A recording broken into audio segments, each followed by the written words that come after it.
The Danish West Indies once flew two different flags at the same time, but not the ones you might think. For 7 years, in the early 1800s, the British flag waved over the Danish West Indies in what history books call an occupation, but what we almost never talk about. Back then, these islands were part of the Danish West Indies, but Europe was in chaos. Britain and France were locked in a global rivalry that stretched from Europe to the Caribbean, and the Caribbean, that was prime real estate, sugar, shipping routes, and naval bases. Whoever controlled the islands could control trade. The first British occupation came to the Danish West Indies in 1801, during the French Revolutionary Wars. Denmark had joined the League of Armed Neutrality, a move Britain thought could help France. So in response, a British fleet sailed into St. Thomas. No shots fired. The Danes surrendered peacefully. A year later, the islands went back to Denmark. But peace didn't last.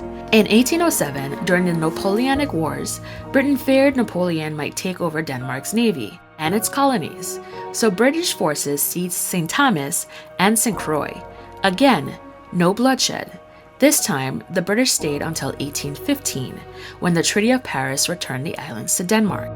Now, some might say, it wasn't really colonization. The Danes still ran most of the day-to-day government.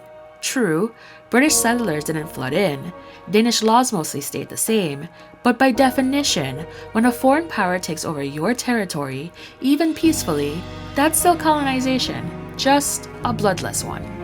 And Britain's influence didn't stop once their flag came down. Denmark had passed a law to end the transatlantic slave trade, but it couldn't really enforce it.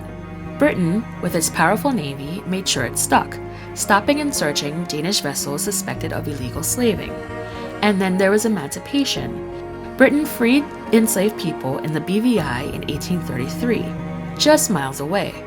Imagine that contrast, free British subjects next door to enslaved Danish ones. The reality stirred unrest here, and when an uprising erupted on St. Croix in 1848, emancipation followed. Britain didn't order it, but its example had already reshaped the region. So yes, for 8 years, these islands lived under two flags. It was quiet, it was bloodless, but it was still occupation.